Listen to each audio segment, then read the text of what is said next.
আসসালামু আলাইকুম ভাই। ওয়ালাইকুম সালাম ভাই। আসসালামু আলাইকুম। ওয়ালাইকুম সালাম। ভালো আছেন ভাই? আলহামদুলিল্লাহ ভাই, ভালো আছি। দেশের বাড়ি কোথায়? আপনার পরিচয়টা দেন। আমার বাড়ি ইন্ডিয়াতে। হুম।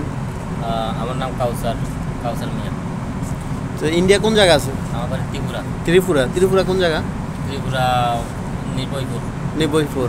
সোনামুড়ার কাছাকাছি নাকি? সোনামুড়ার কাছে। সোনামুড়ার কাছাকাছি। কুয়েত কত বছর হয়েছে আসছেন? কুয়েতে এসে 3 বছর হয়েছে। 3 বছর।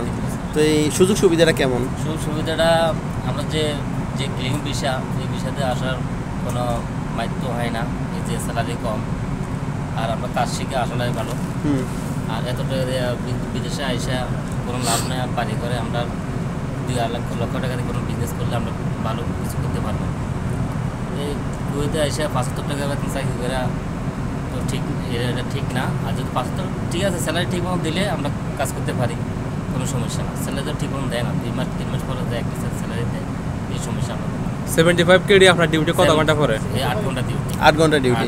এই যে আকুদুকুমা ভিসাটা কি ভালো? এই ভিসাতে আসলে কি সুযোগ সুবিধা ভালো হয়? সুযোগ সুবিধা ভালো না, বিষয় কোনো ভালো না।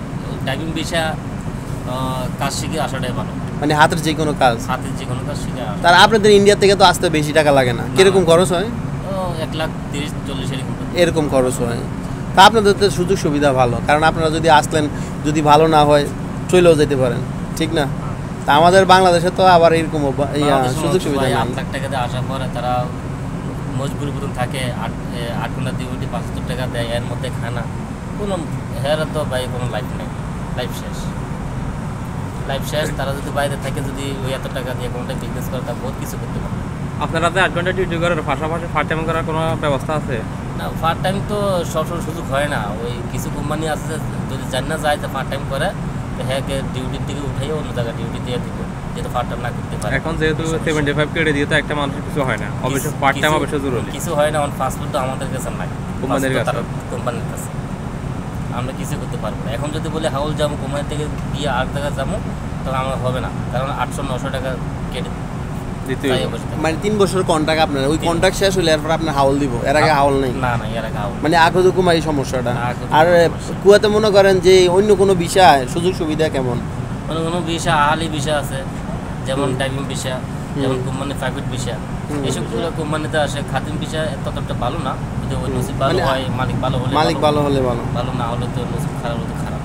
আমি মনে করি কাজ শিখে আসাটা ভালো, আর প্রাইভেট কোম্পানি আসাটা ভালো। বাইরে যাওয়ার সময় আবার সময় টিকিট কোম্পানি গ্রহণ করে। আর আমাদের যে ভিসা, আকুত ভিসা, এটা নিজের উপর সব কিছু, লাইফ শেষ। আর এখন বিদেশে আসতে হলে মানে হাতের কাজ শিখে আসলে ভালো। হাতের কাজ মানে আপনার কিছু কাজের কথা বলেন, যেগুলো কাজ মনে করেন বা বাংলাদেশ ইন্ডিয়াতে অ্যাভেলেবেল মানে শিখা যায়, মানে কম সময় শিখা যায় আর কি, এগুলো নাম বলেন। কারেন্টের কাম, পাইপ ফিল্টারের কাজ, আর টাইলসের কাজ আছে, বিল্ডিং এর কাজ আছে, রঙের কাজ আছে। এগুলো কাজ জানে আসা, আর ভালো করে লোক ধরে আসাটা ভালো, মানে ভালো দালালের মাধ্যমে আসলে। আর এই যে কাজগুলো বলছেন, এটা কি বিষয় আসলে এই কাজগুলো করতে পারবো? বুঝি এর মধ্যে ওই কিছু বিষয় আছে, কিছু বিষয় সংগ্রহ করা লাগে। কোন বিষয়টা? ওই বিষয়টার নাম সঠিক আমি জানি না। আহালিশন, আহালি একটা আছে, একটা আছে যে বছরে 300 টাকা নিয়ে যায়, বাইরে বাইরে কাজ করা, ওইটাই আহালিশন। ওইটাই ভালো, মানে আহালিশন বড়, আহালিশন ছোট, ঠিক আছে। আরেকটা আছে মনে করেন যারা মাঝরায় ডিউটি করে, তাদের হচ্ছে রায়শন, ঠিক আছে। যারা মাঝরায় ছোট ছোট দোকান দেখেন না, কাবাটার মতো, ওইগুলোর মধ্যে রায়শন যারা, তারা ওই কাজ করে আর কি। তো হ্যাঁ, কি আপনার বন্ধু মানে কি ফ্রেন্ড সার্কেল নাকি?